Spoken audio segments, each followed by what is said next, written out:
أعوذ بالله من الشيطان الرجيم. بسم الله الرحمن الرحيم. إلى حضرة النبي المصطفى محمد صلى الله عليه وسلم الفاتحة. بسم الله الرحمن الرحيم.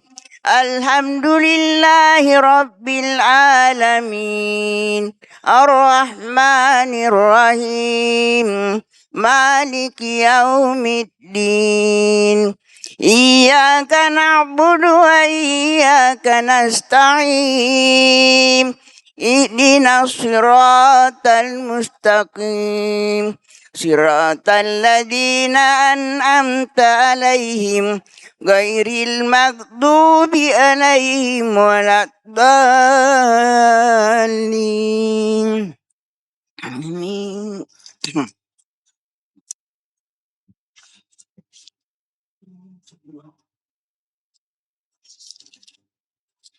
بسم الله الرحمن الرحيم.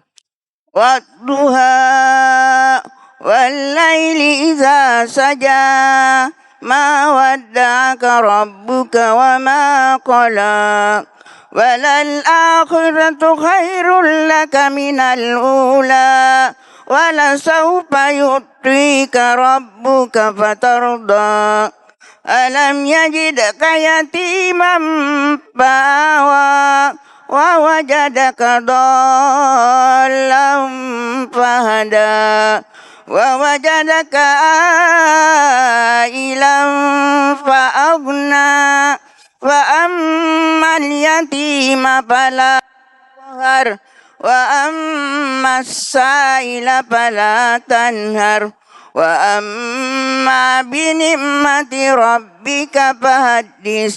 لا إله إلا الله والله أكبر ولله الحمد. بسم الله الرحمن الرحيم.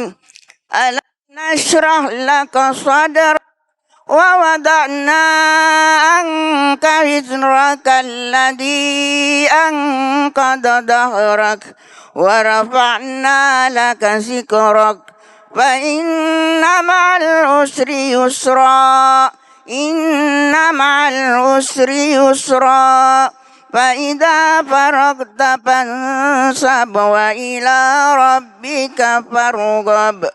لا إله إلا الله والله أكبر ولله الحمد. بسم الله الرحمن الرحيم. والتين والزيتون وطور سينين وهذا البلد الأمين لقد خلقنا الإنسان في أحسن تقويم ثم رددناه أسفل سافلين إلا الذين آمنوا وعملوا الصالحات فلهم أجر غير ممنون. فلا يكذبك الدين ليس الله بأحكم الحاكمين. لا إله إلا الله والله أكبر ولله الحمد. بسم الله الرحمن الرحيم.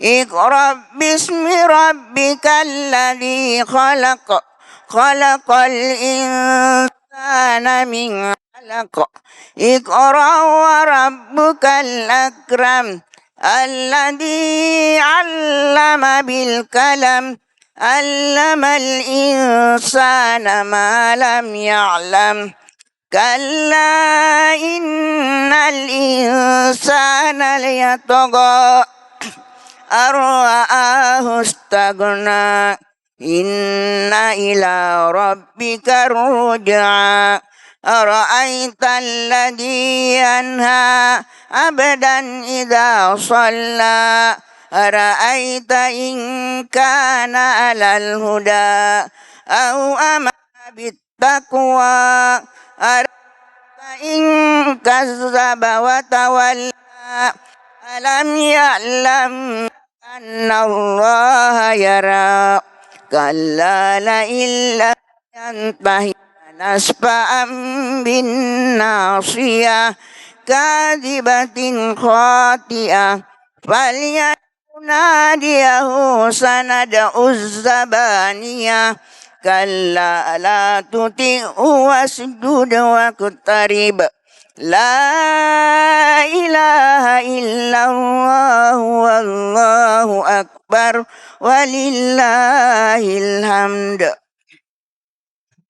بسم الله الرحمن الرحيم إنا أنزلناه في ليلة القدر وما أدراك ما ليلة القدر ليلة القدر خير من ألف شهر تنزل الملائكة والروح فيها بإذن ربهم من كل أمر سلام هي حتى مطلع الفجر لا إله إلا الله والله أكبر ولله الحمد.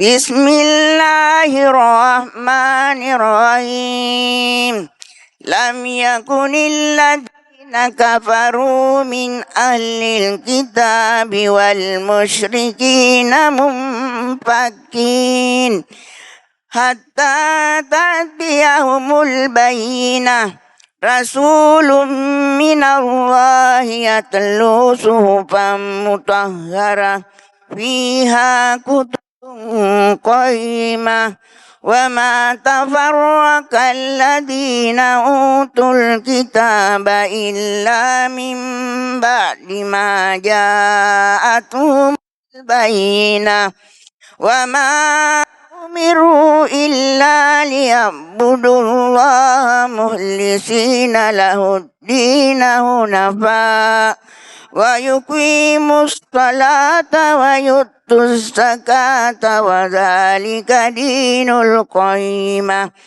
إن الذين كفروا من أهل الكتاب والمشركين في نار جهنم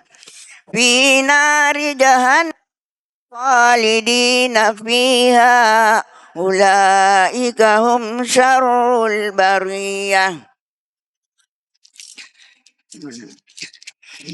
إن الذين آمنوا وعملوا الصالحات أولئك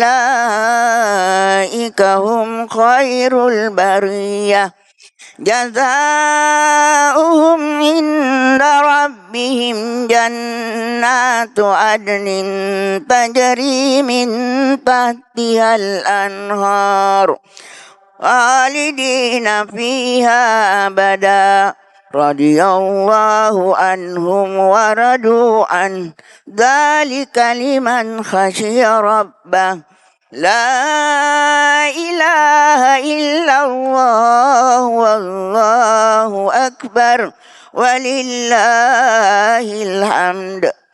بسم الله الرحمن الرحيم إذا زلزلت الأرض زلزالها وأخرجت الأرض أثقالها وقال الإنسان ما لها يومئذ تحدث أخبارها بأن ربك أوحى لها يومئذ يصدر الناس أشتاتا ليروا أعمالهم فمن يعمل مثقال ذرة خيرا يره ومن يعمل مثقال ذرة شرا يره لا إله إلا الله والله أكبر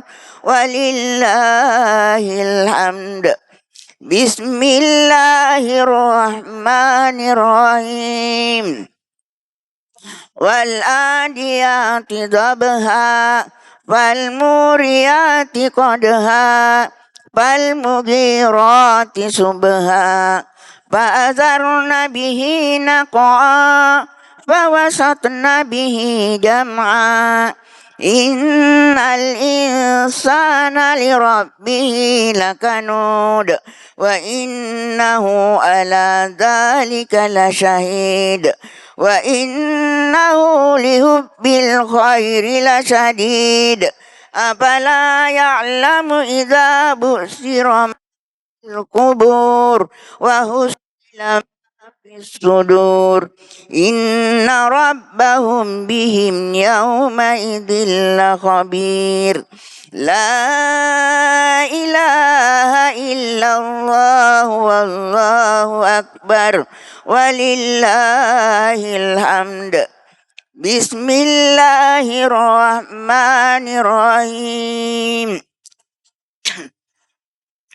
القارعة ما القارعة وما أدراك ما القارعة يوم يكون الناس كالفراش المبثوث وتكون الجبال كالإهن المنفوش فأما من ثقلت موازينه فهو في عيشة راضية وأما من خفت موازينه فأمه هاوية وما أدراك ما هي نار حامية.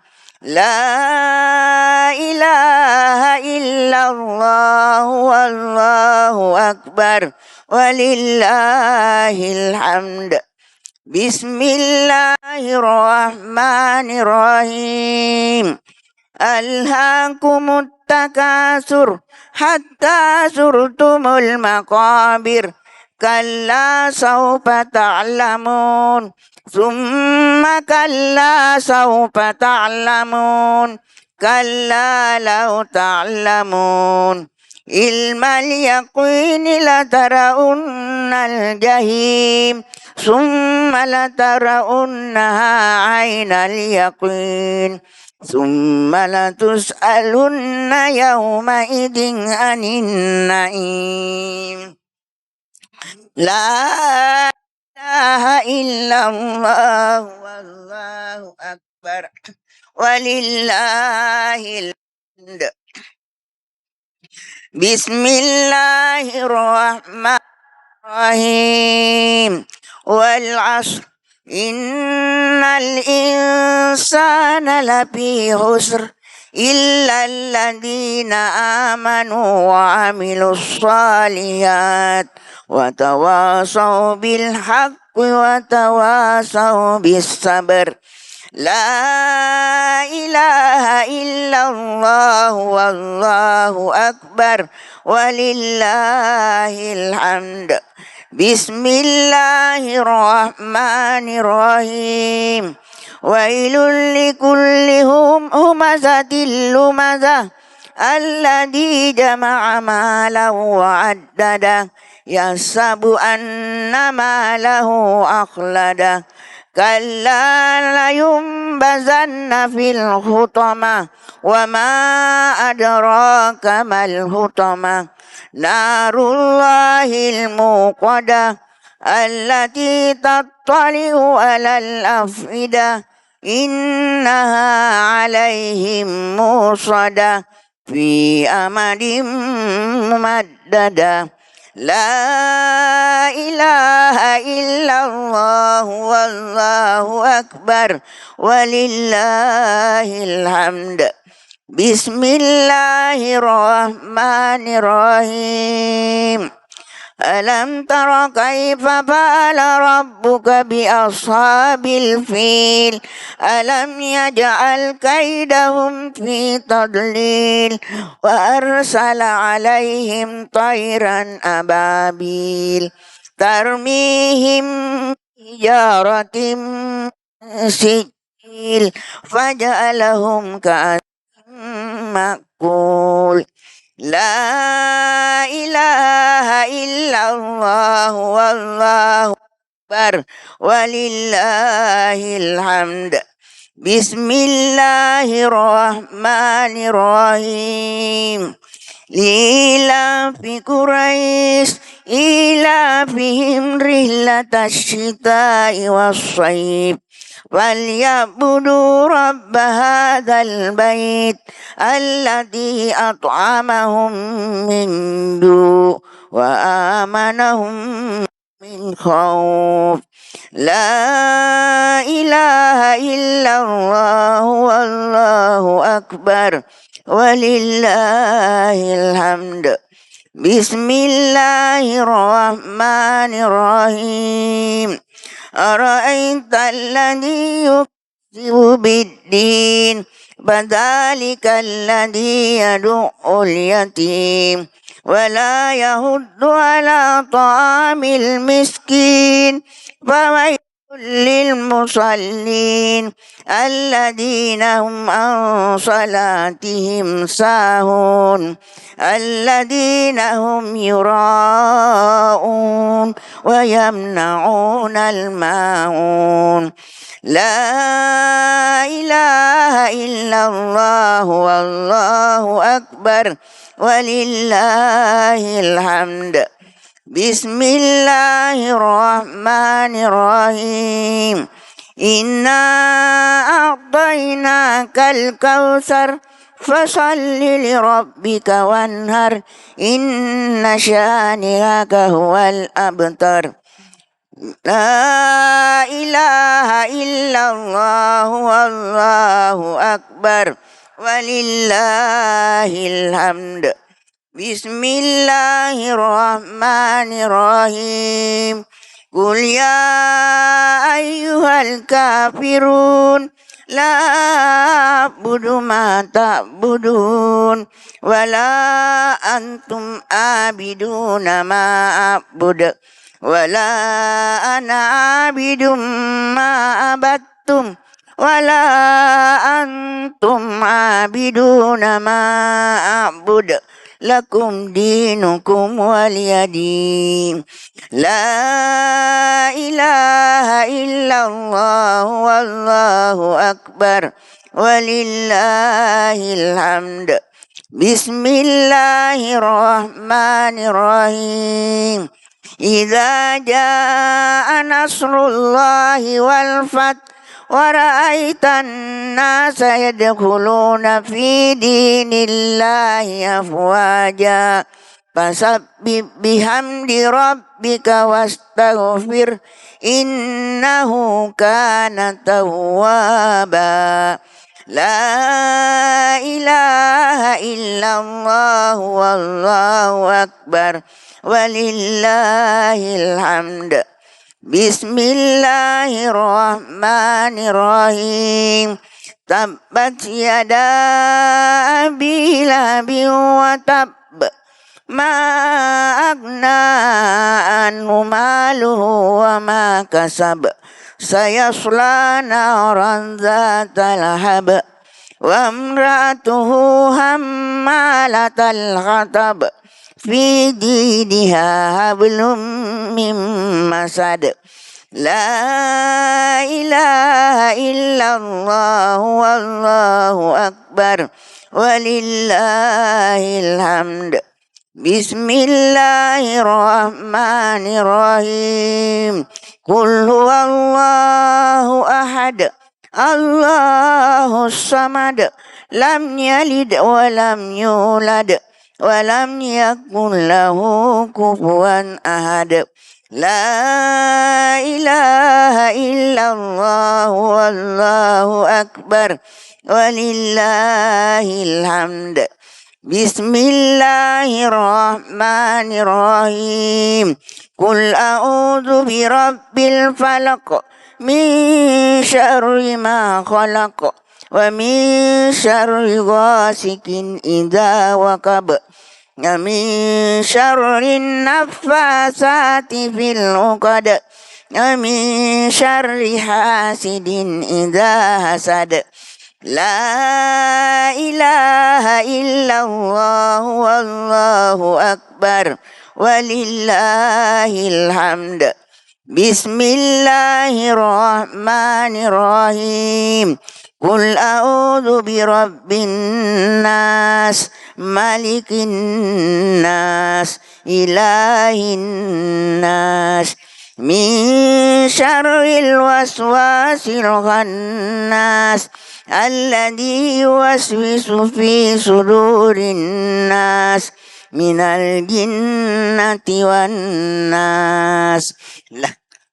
La ilaha illallah wallahu akbar walillahil hamd.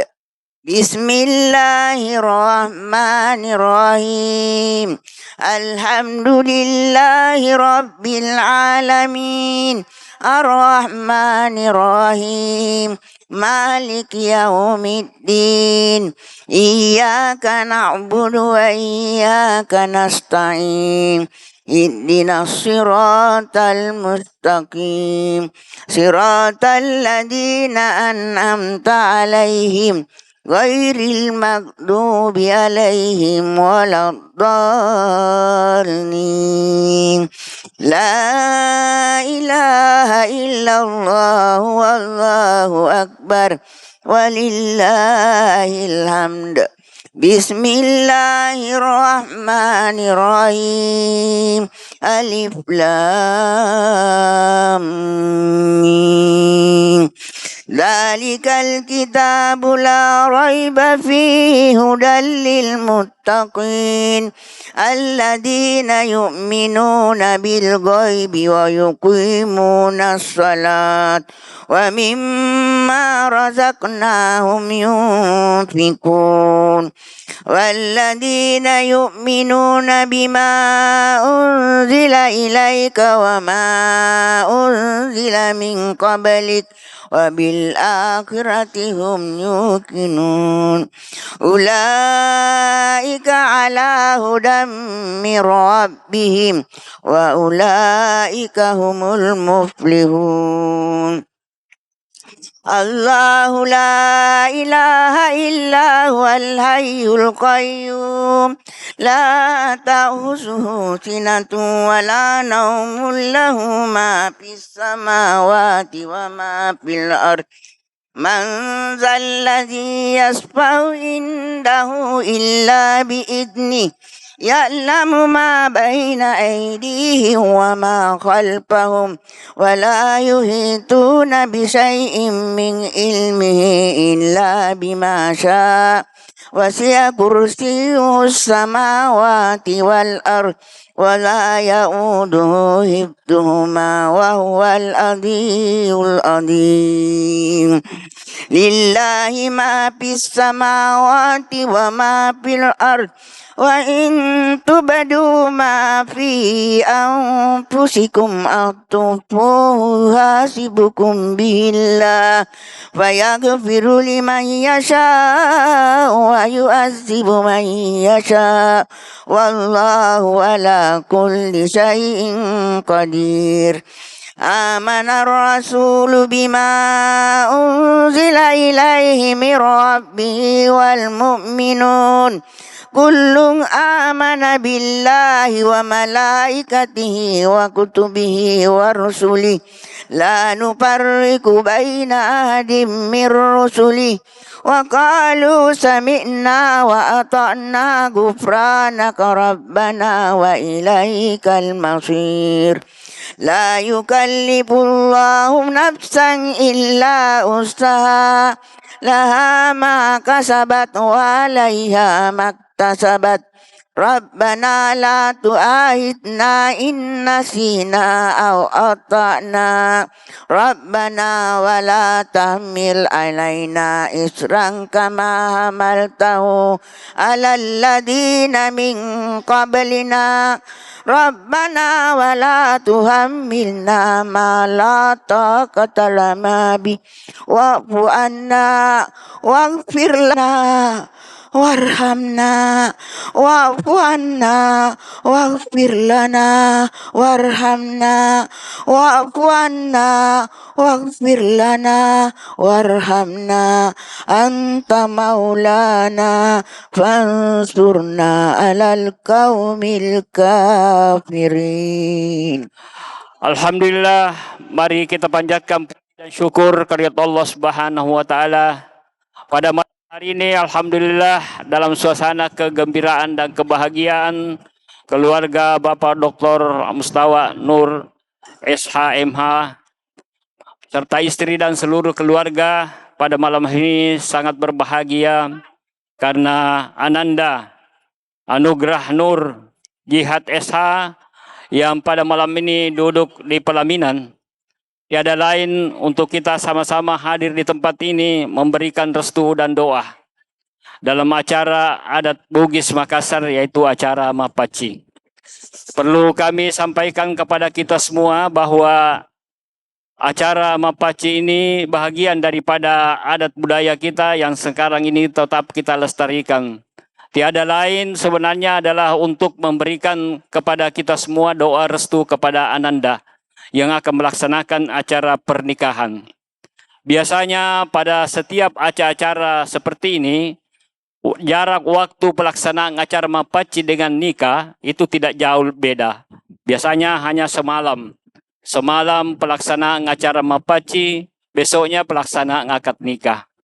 Tapi karena ini sesuatu hal yang lain daripada biasa, yaitu 5 hari sebelum pelaksanaan akad nikah, itu sudah dilaksanakan acara Mapaci. Mengapa? Karena keluarga besar daripada Dr. Mustawa ini berkenan nanti akan melaksanakan akad nikahnya di jauh sana, di Kolaka. Dan itu nanti melakukan perjalanan yang cukup panjang, karena rencananya insya Allah akan berangkat pada tanggal 9. Kemudian acara pernikahannya di sana pada tanggal 11-12. Nah, tentu ini harapan kita semua, sebagaimana adat Bugis Makassar kita ini yang tetap kita pelihara, bahwa acara Mapaci itu memang untuk menjernihkan hati, menjernihkan niat, menjernihkan ATK atau i'tikad, kemudian juga bagaimana membersihkan hati. Orang dulu itu sangat menjaga calon pengantin itu kalau sudah acara Mapaci tidak boleh keluar rumah. Karena istilahnya orang Makassar kakak rapor-rapoan. Jadi itu karena ini Ananda Nugraha ini 5 hari lagi jangan lagi bikin kegiatan-kegiatan yang sifatnya terlalu mengambil waktu mulai pagi sampai sore di luar. Jadi itu dijaga itu. Kenapa? Kesucian itu menurut adat kita ini adalah di saat acara Mapaci sampai dengan acara pernikahan. Itu dijaga betul. Ya, bagaimana kondisinya, karena nanti kalau habis pernikahan itu akan mengikuti banyak ritual atau kegiatan-kegiatan yang harus dilakukan, seperti acara nikah, kemudian ada lagi acara maparola, kemudian ada macam-macam lah acara. Yang paling lama di sini adalah resepsi. Kalau resepsinya dilakukan pagi sampai dengan malam, maka akan menggunakan waktu dan juga tenaga yang cukup. Untuk itu, Ananda Anugrah, ya kurang-kurangi sedikit kegiatanmu nanti mulai besok sampai dengan tanggal 5.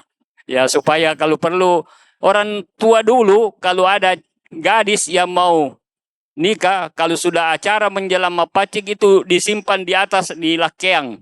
Ada lakeang itu tempat acara, di atas palpong itu ada tempat dibikinkan di situ dia diasingkan itu calon pengantin, tidak boleh lagi melihat keluar. Tapi sekarang kan dunia sudah berubah, apalagi sekarang dunia sudah terbalik. Jadi bapak-bapak dan ibu-ibu, utamanya Ananda, ya supaya menjaga diri, menjaga kebersihan, menjaga kesehatan, karena insya Allah perjalanan dari Makassar kepada Kolaka ini menurut informasi dari Kendari menuju ke Kolaka itu hampir 4 atau 5 jam baru sampai di Tangke Toada. Dan hadirin yang kami hormati, kami silakan hari ini kita akan memulai mapaci.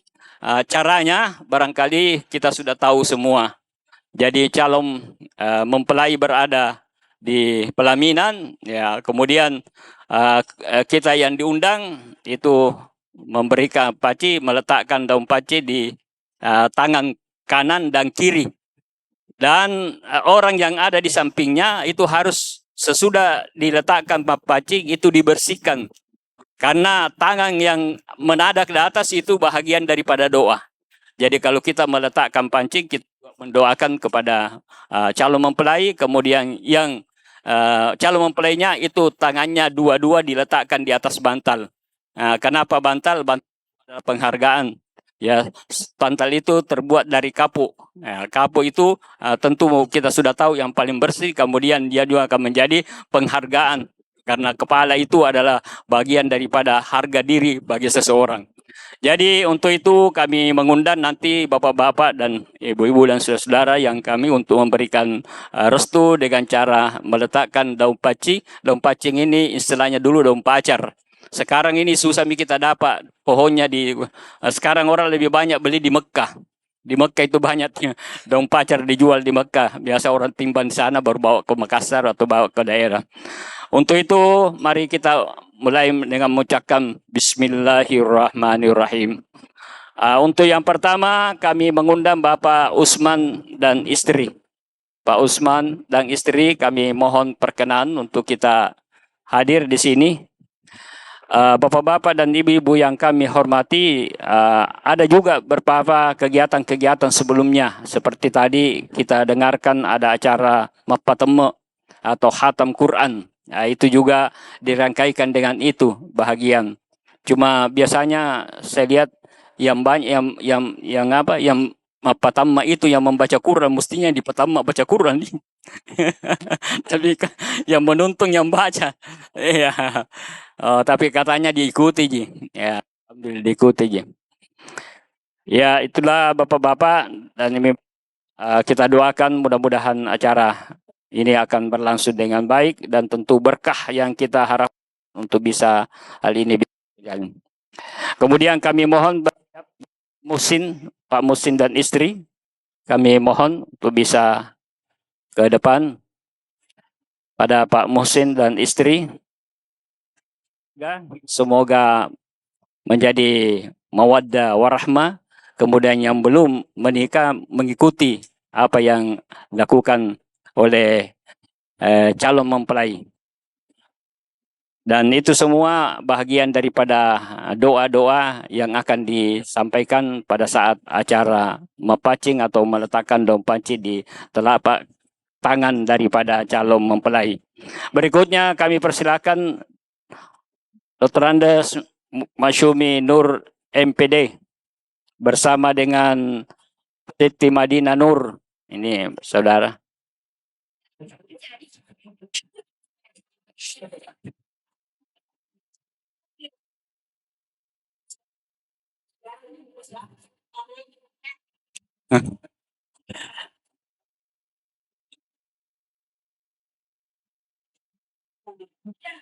Ya, Mas Umi Nur ini adalah dari Mustawa Madinah juga adalah saudara.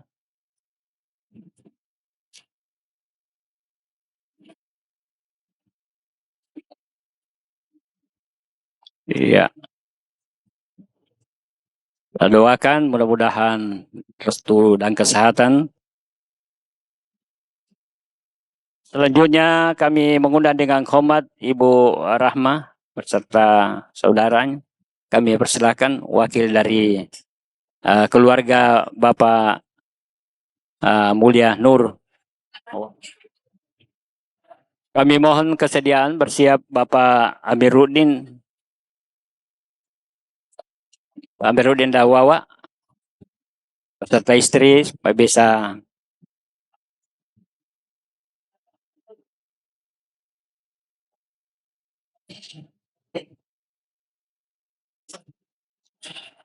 Ya, biasanya dalam memberikan mapaci ini jumlahnya itu sebaiknya adalah ganjil. Jadi bisa 7, 9, 11, 13, 15, 19 dan seterusnya.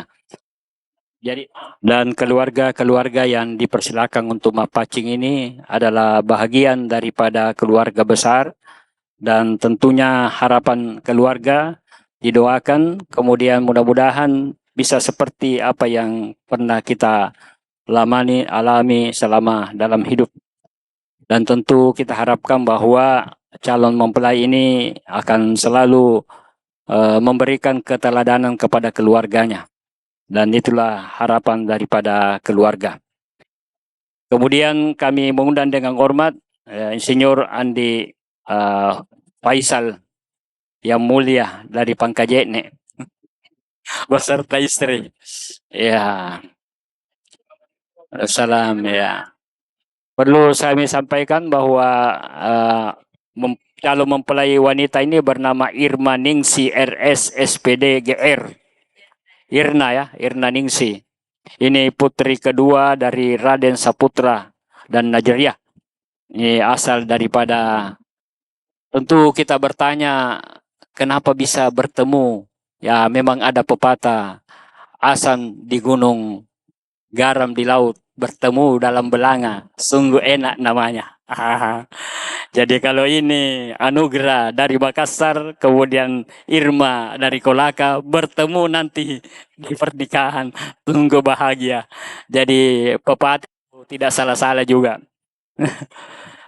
Jadi mudah-mudahan pertemuannya ini kalau didengar ceritanya hanya berkenalan lewat media. Jadi luar biasa itu media. Bisa mempertemukan, kalau dulu cinta itu dari hati turun, dari sawah turun ke hati. Hah? Ada? Oh, sebentar tidak. Ya. Kemudian berikutnya kami mengundang dengan hormat Fitri dan Osin. Alhamdulillah. Ini dari Jepang Pak ini. Wakil dari Jepang, Osin dan Fitri. Ya, mudah-mudahan beliau kita saksikan sekarang ini Mapaci masih laksanakan Ibu Fitri dengan Ibu Osin yang telah hadir bersama dengan kita dan memberikan restu. Ya.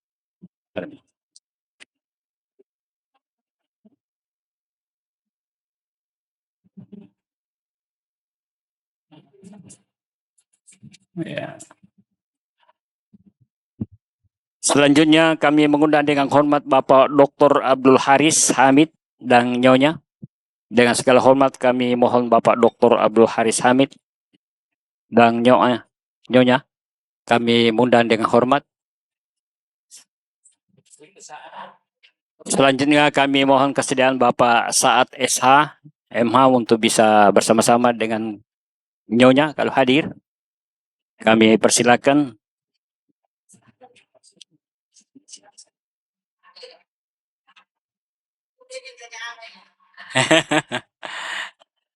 Wow.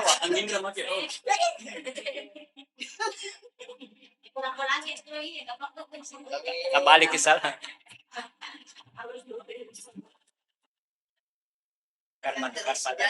Karman.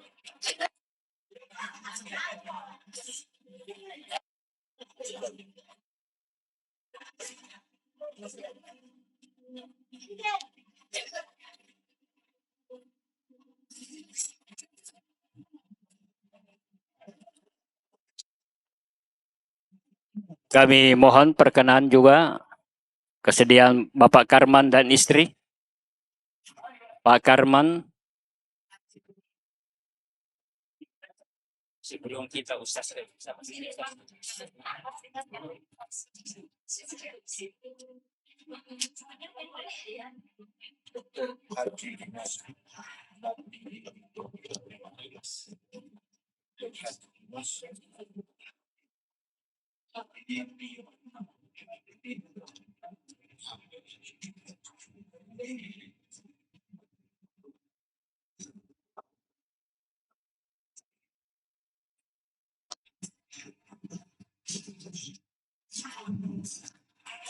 Selanjutnya dengan segala hormat kami mohon Bapak Haji Samsunur bersama dengan kalau hadir. Ini Pak Samsunur adalah kakak kami yang tertua. Beliau sekarang adalah komisaris utama Harian Fajar dan juga pendiri daripada Pondok Pesantren An-Nur Tompok Bulu. Dan alhamdulillah dalam usia 82 tahun beliau masih menyempatkan hadir bersama dengan kami keluarga memberikan restu kepada ponakannya yang hadir ini bersama-sama dengan kita.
Kasih Dok.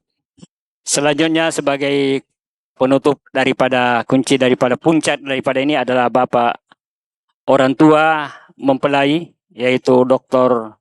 Mustawa Nur SH.MH bersama dengan istri sebagai puncak untuk acara Mapaci.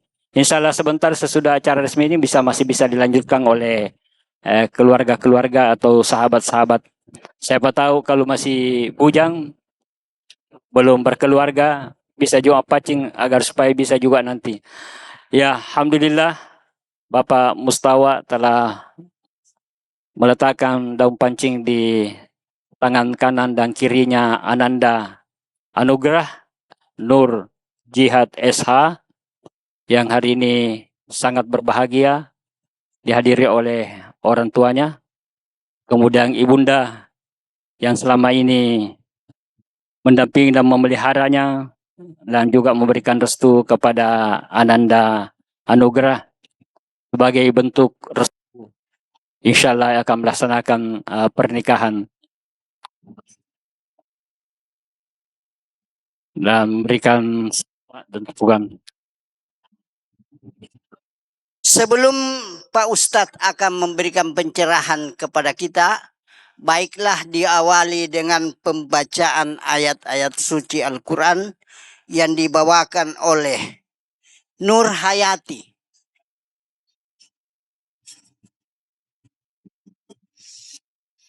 Ya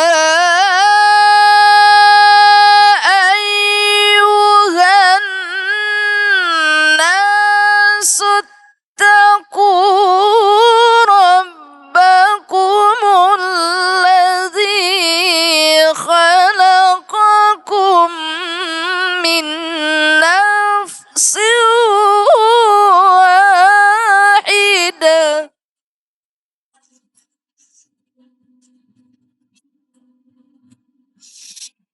وخلق منها زوجها وبث منهما رجالا كثيرا ونساء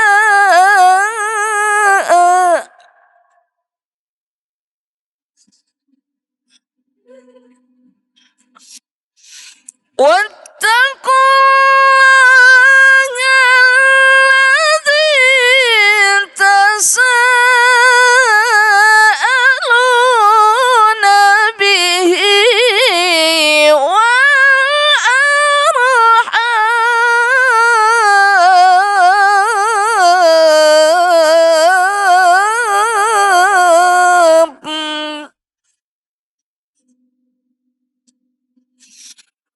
Innallaha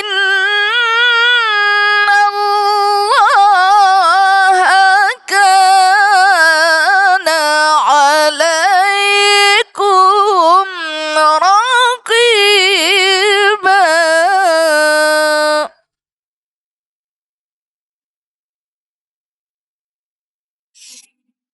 Allahu Akbar. Bismillahirrahmanirrahim.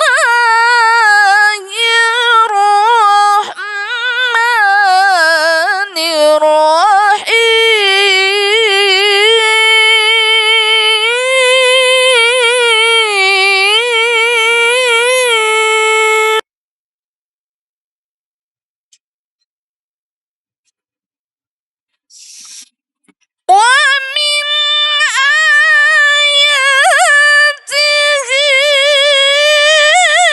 أن خلق لكم من أنفسكم أزواجا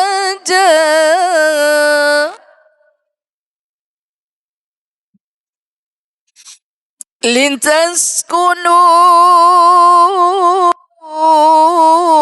إليها وجعل بينكم مودة ورحمة.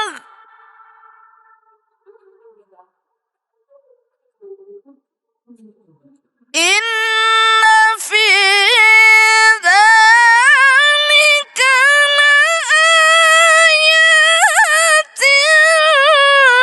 لقوم يتفكرون.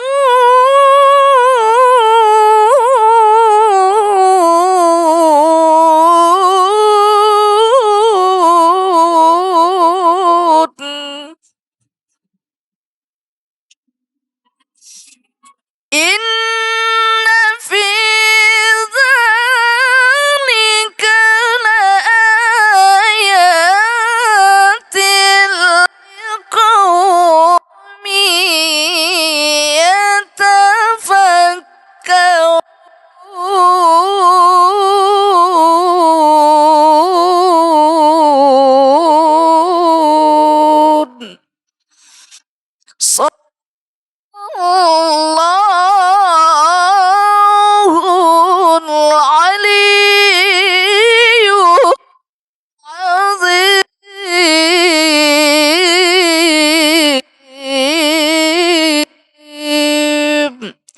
Assalamualaikum warahmatullahi wabarakatuh.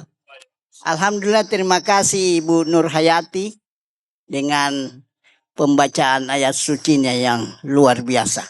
Dia ternyata juara kori. Baiklah, kita mengundang Ustadz Dr. Dimas Mariono MA untuk memberikan ceramahnya mengenai iya dende naik makomai bunting baruah bunting baji kana wana-wana. Yang saya muliakan keluarga besar Bapak Dr. Mustawa Nur SH MH, Bapak-bapak, ibu-ibu, tamu undangan yang saya hormati,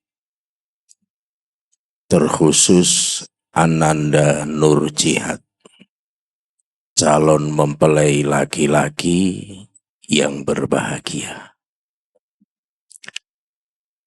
Dalam Quran, tidak banyak ayat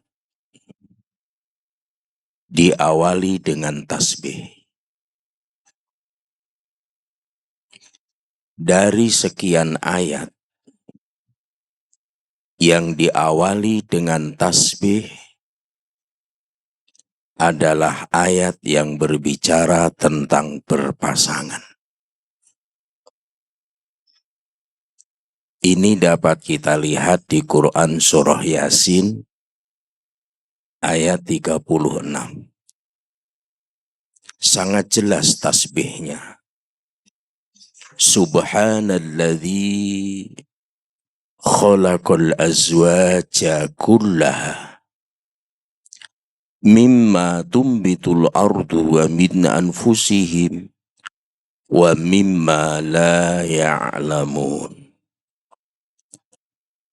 Maha suci Allah yang telah menciptakan semuanya berpasangan.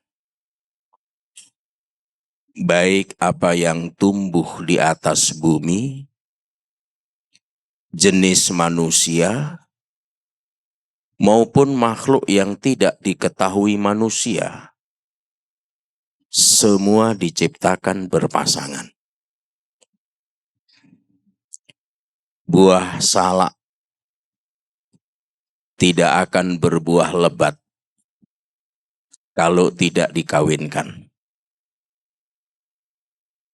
Kalau tidak percaya, silahkan tanya sama orang Endre, Kang. Di suatu musim di Madinah, kurma tidak berbuah lebat karena tidak dikawinkan. Ini membuktikan kepada kita bahwa tumbuh-tumbuhan itu berpasangan. Di lautan lepas,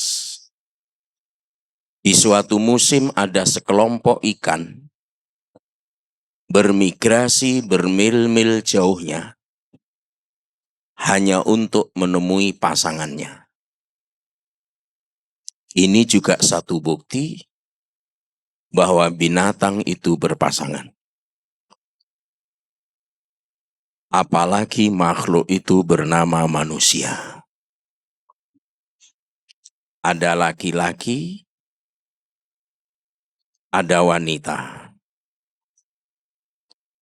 Kalau hidup di dunia dihuni oleh kaum laki-laki saja, tidak ada wanita. Kira-kira bagaimana Pak Saad? Asik tidak hidup di dunia? Hidup akan gersang, kering kerontang, tandus, terasa hampa, bagaikan makan sayur tanpa garam. Makanya kakek kita Adam, meskipun sudah tinggal di surga, dengan segala fasilitas, dengan segala kemewahannya, tetap tidak tenang. Karena belum menemukan pasangannya. Nanti ada nenek kita Hawa, baru ada ketenangan. Jadi dunia dihuni kaum laki-laki saja, tidak ada wanita, hidup akan sunyi. Hambar seperti makan sayur tanpa garam. Sebaliknya, kalau dunia hanya dihuni kaum wanita, tidak ada laki-laki, kehidupan ini akan punah. Tidak ada perkembangbiakan. Laki-laki wanita diciptakan sebagai sebuah pasangan. Ini namanya ayat. Salah satu ayat Allah adalah menciptakan makhluk berpasangan. Sehingga dapat kita simpulkan, berpasangan itu fitrah, kebutuhan dasar manusia. Islam mengklaim dirinya sebagai agama fitrah. Begitu ya. Islam mengklaim dirinya sebagai agama fitrah. Kalau Islam benar-benar fitrah, pemeluknya ingin menyalurkan naluri berpasangan, adakah solusi yang diberikan oleh Islam? Ternyata ada. Satu-satunya pintu bagi umat Islam untuk menyalurkan naluri berpasangan. Pintu itu bernama nikah. Itulah sebabnya ada hadis an-nikahu sunnati. Nikah itu sunnahku, jalanku, caraku. Kalau orang mengaku umat Nabi Muhammad Shallallahu Alaihi Wasallam ingin menyalurkan naluri berpasangan tidak melalui pintu nikah, ancamannya berat. Falaisa minni. Dia bukan dari golonganku. Apa ada orang berpasangan tidak melalui akad nikah? Ada tidak orang hidup berumah tangga, beranak pinak, tapi tidak lewat pintu nikah? Ada apa tidak? Jawabannya ada. Itu yang sering populer disebut dengan istilah kumpul. Kayaknya ada yang pengalaman. Mohon maaf Bapak, ini intermezzo. Jadi itu berpasangan. Sehingga ketika Pemkot Makassar mengadakan nikah massal, itu ada yang sudah punya anak 3 baru ikut nikah. Bagaimana statusnya seperti itu? Untung ada kesempatan memperbaiki diri. Sehingga dalam fikih dikaji para ulama bagaimana statusnya. Kalau Imam Syafi'i seperti orang nyuri mangga, begitu ingin memperbaiki diri, dibeli pohon mangganya. Sehingga yang dicuri menjadi halal. Jadi umat Islam kalau ingin menyalurkan naluri berpasangan harus lewat pintu nikah. Tidak lewat pintu nikah, falaisa minni. Bukan golonganku. Kadang-kadang ada yang memberikan jawaban kelihatannya secara simbolik, secara bahasa Islam. Padahal bukan itu. Pak Ustadz, orang berumah tangga ya untuk membentuk keluarga sakinah, mawaddah, warohmah. Dengan lancar, seolah-olah benar. Padahal itu lapis yang keempat. Ini penting ini. Makanya nasihat ini untuk Ananda sekaligus calon pengantin baru dan juga pengantin lama. Untuk memperbaiki wawasannya dalam berumah tangga. Sakinah, mawaddah, warohmah itu urutan keempat. Di atasnya nomor 3 adalah berkah. Di atasnya nomor 2 adalah ibadah. Di atasnya sebagai pondasi dasar sebuah pernikahan, visi jauh terdepan adalah ridho. Maka tausiah malam ini 4 ini saja. Ridho, ibadah, berkah, sakinah, mawaddah, warohmah. Yang kelima anak soleh solehah. Yang pertama ridho. Selama ini mayoritas umat Islam kalau ditanya ridho itu dicari atau dijalani? Kebanyakan orang mencari. Sehingga pontang-panting ke sana kemari, ke Mekah mundar-mandir, naik turun, maju mundur. Untuk apa? Mencari ridho Allah. Ridho Allah itu bukan dicari, Pak. Tapi dijalani. Karena komitmen itu selalu kita ucapkan setiap pagi sore. Raditu billahi robba, wa bil islami dina, wa bi Muhammadin sallallahu alaihi wasallam nabiyya. Ridho. Menjalani ridho Allah. Nikah itu ketentuan Allah, ridho kita menempuhnya. Besok diwisuda jadi suami, ridho jadi suami. Diberikan pasangan, yang pasangannya itu juga harus ridho kita muliakan. Ridho itu penting, karena tanpa ridho dalam menjalani rumah tangga akan berat. Tapi kalau dengan ridho, yang berat terasa ringan. Yang jauh terasa dekat. Yang besar terasa kecil. Karena ridho. Yang dicari, yang dijalani adalah ridho Allah subhanahu wa ta'ala. Orang yang ridho itu tidak gampang kecewa, Pak. Tidak gampang marah. Apalagi berinvestasi dendam dalam diri, tidak. Karena ridho Allah. Lihatlah ibu-ibu kita, istri-istri kita. memiliki ketangguhan stamina yang prima, itu karena ridho ini. Meskipun tanpa disadari. Jujur Bapak Ibu, ibu-ibu mendengar suara saya? Ibu-ibu mendengar suara saya? Pernah membuatkan minum, kopi, teh, susu untuk suami? Sering. Tiap hari, bertahun-tahun. Betul ya? Pertanyaannya, pernahkah ketika kita menghidangkan minuman itu, suami mengucapkan terima kasih? Halo? Pernahkah? Katanya nggak pernah, Pak. Innalillahi wa inna ilaihi rajiun. Ini kalau nggak paham ridho, kecewa Pak. Bikin minum 20 tahun selama menikah, satu kali pun tidak pernah terima kasih. Tunggu nanti saya campur sianida. Itu kalau tidak ridho Pak. Padahal suami itu, kebanyakan laki-laki kalau dia terbang naik pesawat, diganti pramugari satu kali aja, terima kasihnya tuh panjang sekali. Terima kasih. Datang ke warkop dihidangkan kopi sekali, padahal bayar. Terima kasih apa tidak? Terima kasih. Datang ke rumah sakit ditunjukkan perawat. Sana Pak, lurus, belok kanan, nomor 345. Terima kasih. Terima kasihnya diobral. Padahal istrinya pagi, siang, sore, malam melayaninya. Kok tidak pernah terima kasih? Ini kalau istri nggak punya ketahanan prima tentang ridho Allah. Membosankan Pak berumah tangga. Karena banyak rumah tangga dijalani hanya keterpaksaan karena siklus harian saja.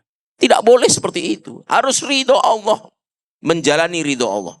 Kalau ridho Allah yang dipasang di awal sebagai visi kehidupan ini, maka yang berat akan terasa ringan, yang besar akan terasa kecil, yang jauh akan terasa dekat. Kenapa? Ridho. Ridho itu senang sebenarnya. Ridho itu senang. Makanya Allah yarham Kiai Haji Maimun Zubair. Beliau wafat hari Selasa, dimakamkan di Ma'la.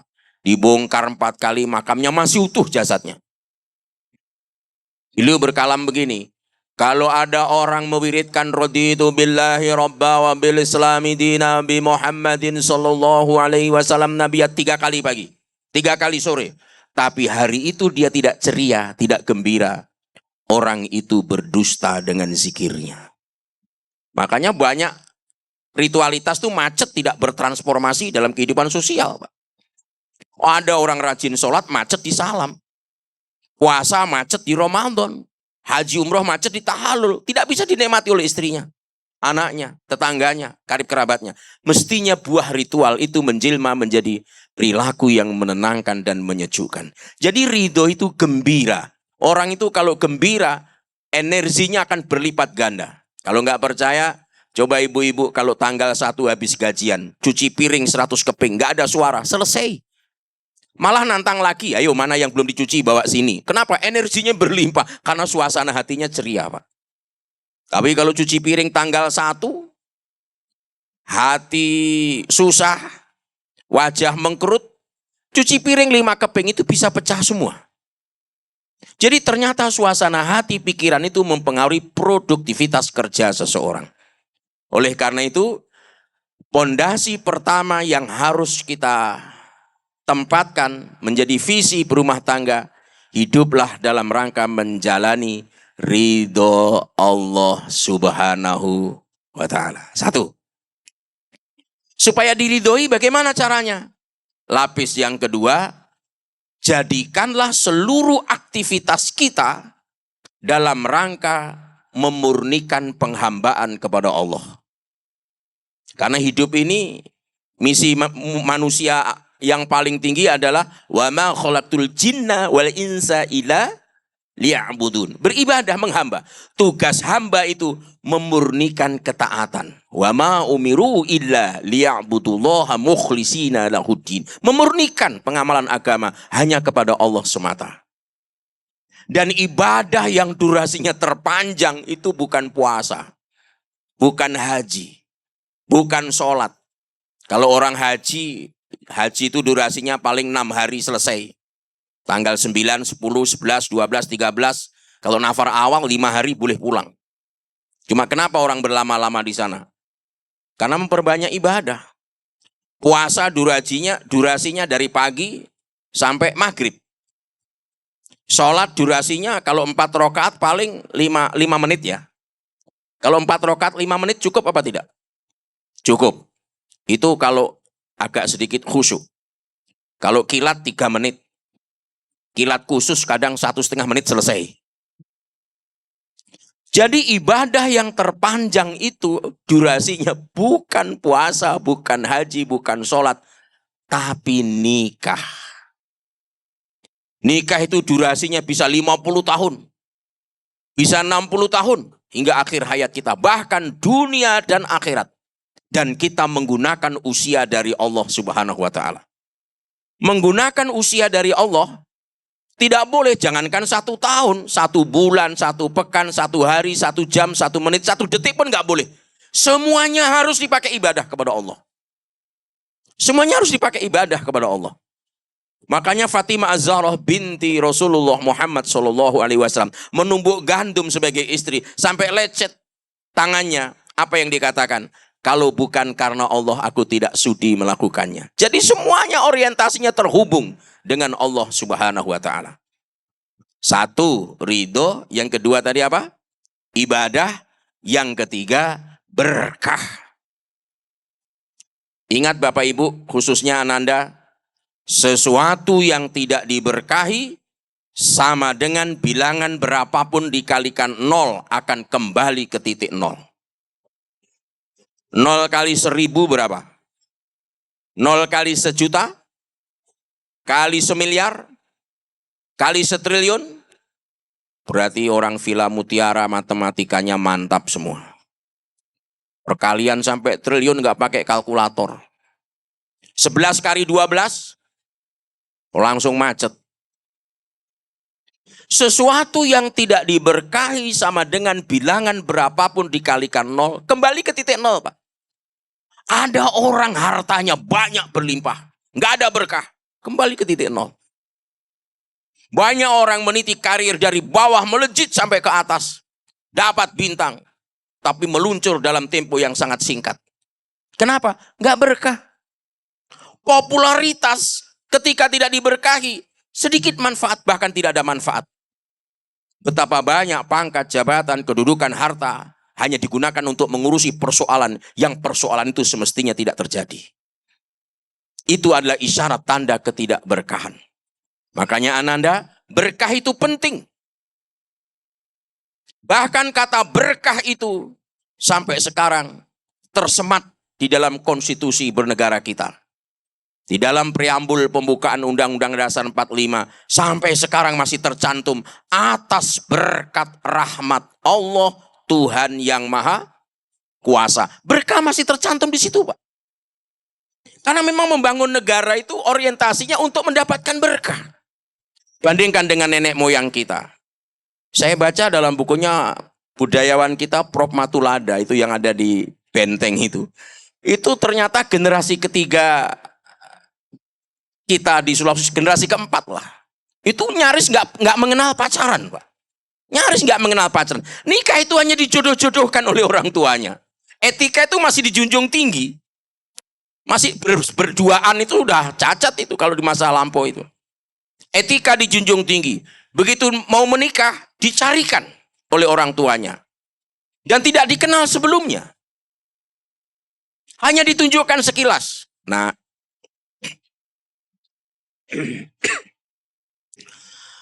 ada teman seperjuangan ayah ngusir Belanda. Punya anak gadis.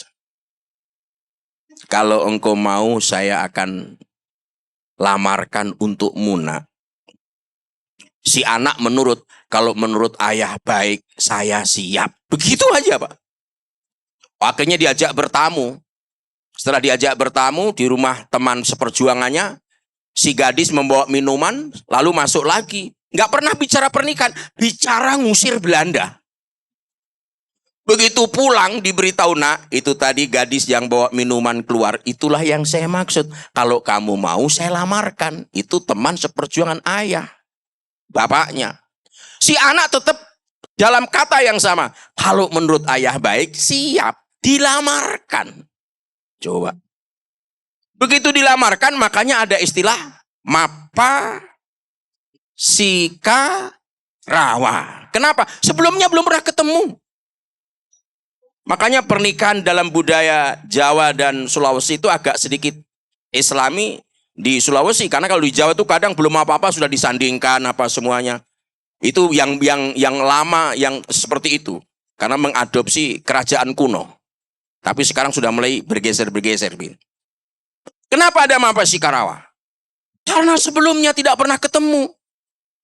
Meskipun sekarang sudah kehilangan eksistensinya. Kehilangan substansinya. Kenapa kehilangan substansi? Karena banyak orang sebelum menikah sudah sering mapa sika rawa. Banyak yang begitu ya Pak ya. Malah dibawa ke sana kemari. Saya dengar-dengar nih ketemunya di medsos saja ini. Saya dengar-dengar begitu. Jadi agak sedikit terhormat lah. Mudah-mudahan itu bagian daripada spirit DNA anatomi sejarah nenek moyang kita. Nenek moyang kita itu nggak pernah dijodoh-jodohkan. Itu pun begitu dijalani bahtera rumah tangga, meskipun nggak pernah pacaran, lahir anak 16 orang. Dan semuanya jadi orang. Maksudnya semua jadi orang itu sukses semuanya.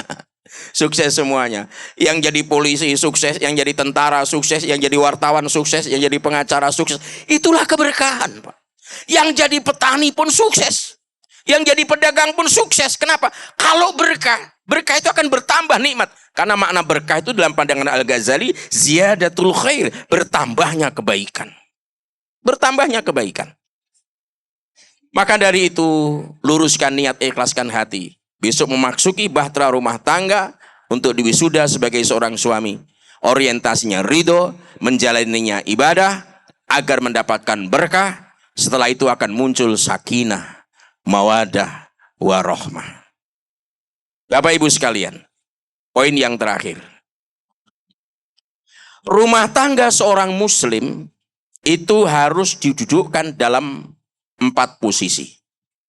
Pertama, rumah tangga seorang muslim harus menjadi universitas.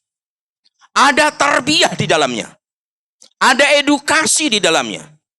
Suami harus jadi guru besar bagi istrinya. Istri harus jadi juga bisa menasihati suaminya. Saling menasihati, ada pendidikan, ada tarbiyah di dalamnya. Berfungsi universitas. Makanya hiasan rumah yang paling baik itu sebenarnya adalah buku-buku. Masa kita dikalah dengan orang Belanda. Dari orang kaya sampai orang termiskin, hiasan rumahnya buku-buku. Tapi kalau di kita kebanyakan guci-guci. Apa faedahnya kalau seperti itu? Tempat sarang nyamuk. Padahal Iqra itu adalah bagian dari ajaran agama kita. Nah, jadi universitas. Yang kedua, rumah tangga seorang muslim harus menjadi rumah sakit. Suami, istri dalam keadaan emergensi harus bisa menangani ketika terjadi sesuatu yang sifatnya membutuhkan tim medis. Ya minimal obat merah ada, minyak tawon. Kalau saya paling ambil air, saya bacakan Fatihah, saya oles-oles. Kalau nggak sembuh ya sudah kirim ke dokter kayak gitu. Harus bisa memberikan ketenangan. Jadi rumah sakit. Yang ketiga, rumah tangga seorang muslim itu harus menjadi masjid. Makanya sholat fardu ke masjid. Sholat sunat di rumah. Sholat sunat itu yang afdal di rumah. Sholat duha, sholat tahajud, sholat witir. Kadang qobliyah itu saya bawa, saya lakukan di rumah. Kadang ba'diyah saya bawa ke rumah. Kalau takut nanti nggak nyampe, kadang saya bawa ke masjid. Itu relatif saja, teknis saja. Tapi jangan biarkan rumah itu hanya untuk makan, minum, tidur, berkembang biak tanpa ada spiritualitas hidup dalam rumah tangga itu. Sinari rumah tangga itu dengan ibadah. Baik itu sholat, tilawah Quran, maupun tarbiyah yang lainnya. Supaya bersinar dengan cahaya ritualitas. Yang pertama tadi universitas. Yang kedua rumah sakit. Yang ketiga masjid. Yang keempat rumah tangga seorang muslim harus menjadi batalion tempur. Suami komandannya, istri wakil komandannya, yang lainnya anggotanya. Harus menjadi manusia, melahirkan anak-anak generasi yang handal di dunia, jempolan di akhirat. Ini baru rumah tangga yang menjadi darah segar untuk perbaikan umat ini. Karena sekarang dengan adanya medsos, gadget, begitu terbuka, pertahanan umat Islam hanya ada di keluarga. Itu pun banyak keluarga yang babak belur, sehingga tidak berfungsi sebagai pertahanan. Maka mudah-mudahan nasihat sekilas ini dapat kita simpulkan. Saya masih ingin berpanjang lebar, karena konsep keluarga dalam Quran itu macam-macam jenisnya. Karena saya lihat sudah ada kegelisahan, sorot mata sudah sayu, dan sepertinya hadirin belum makan malam semuanya. Belum makan malam semuanya ya Bapak Ibu ya. Berarti kita senasib sepenanggungan. Maka kalau begitu harus diakhiri. Mudah-mudahan ada manfaatnya. Demikian. Wallahu waliyul muttaqin. Assalamualaikum warahmatullahi wabarakatuh. Ternyata rezeki itu terletak pada istri. Jadi sangat penting kita kawin karena rezekinya suami terletak pada istri. Dan caranya kita tahu bahwa tidurnya istri itu adalah rezekinya suami. Jadi kalau menghadap ke kiri istri, maka kamu ke arah kiri kalau mau mencari rezeki. Kalau dia menghadap ke kanan, maka kalau kamu cari rezeki di luar harus ke kanan dulu. Tapi kalau terlentang, jangan kemana-mana. Karena rezekimu sudah ada pada istrimu. Baiklah, ada sepatah kata dari saudara Pak Dr. Mustawanur, yaitu Ustadz Sahril. Silakan Pak Ustadz. Saya adalah kakak dari saudara Mustawanur. Kakak kami yang tertua itu ada Pak Samsu. Kami 8 bersaudara. Dan alhamdulillah satu yang sudah berpulang ke rahmatullah, saudara Firdaus yang pernah menjadi direktur Fajar Radio. Saya alhamdulillah pensiun dari Dinas Pendidikan Kebudayaan Ustaz. Usia baru 78. Ya, anak 8, cucu 18. Kalau Pak Samsu cucunya 22. Alhamdulillah usia sudah 82. Ya, terakhir beliau mendirikan pesantren, masih ada pesantren An-Nur Tompok Bulu. Atas nama keluarga mengucapkan terima kasih banyak atas kehadiran Bapak-bapak dan Ibu, atas kehadiran temannya tadi memberikan mapaci, dan kami mohon doanya karena perjalanan untuk melaksanakan akad nikah ini masih ada 5 hari ke depan Ustaz. Karena harus berangkat tanggal 9 ke Kendari, bermalam di Kendari, kemudian jalan darat katanya 4-5 jam baru sampai ke Taka di Kolaka. Kemudian di sana nanti 2 hari, nikahnya tanggal 10-11 baru kita kembali lagi, dan insya Allah tanggal 18 di sini acara resepsi. Jadi ada sepekan sesudah pernikahan baru dilaksanakan. Ya mudah-mudahan perjalanan insya Allah kembali baik, dan doa dan restu Bapak-bapak. Sekali lagi kami ucapkan banyak terima kasih atas kehadiran dan meluangkan waktu Pak Dokter yang telah memberikan. Saya punya sahabat juga ada di sini Pak. Pak Syekh. Alhamdulillah sama-sama di Luliboso Pak. Jadi alhamdulillah. Mudah-mudahan kita semua mendapatkan berkat tadi dengan 5 tingkatan tadi Ustaz ya. Mudah-mudahan kita semua mencari ridha Allah, kemudian juga mencari berkah dan wajib tentu mawaddah warahmah dan turunan yang baik. Dan saya kira mudah-mudahan Allah memberikan semua berkat kepada kita. Terima kasih banyak. Sekali lagi kalau ada kekurangannya mohon maaf, dan tentu kita semua sama-sama untuk mendengarkan. Karena memang sudah gelisah juga, piring juga sudah berdesakan di sini. Bukan hanya dia sudah jawab minta diisi ya. Saya kira terima kasih banyak. Sekali lagi kita doakan. Hadanallahu wa iyyakum ajmain. Assalamualaikum warahmatullahi wabarakatuh. Waalaikumsalam. Terima kasih Pak Sahril. Ada cuka, ada terasi. Cukup sekian dan terima kasih. Wabillahi taufiq wal hidayah. Wassalamualaikum warahmatullahi wabarakatuh.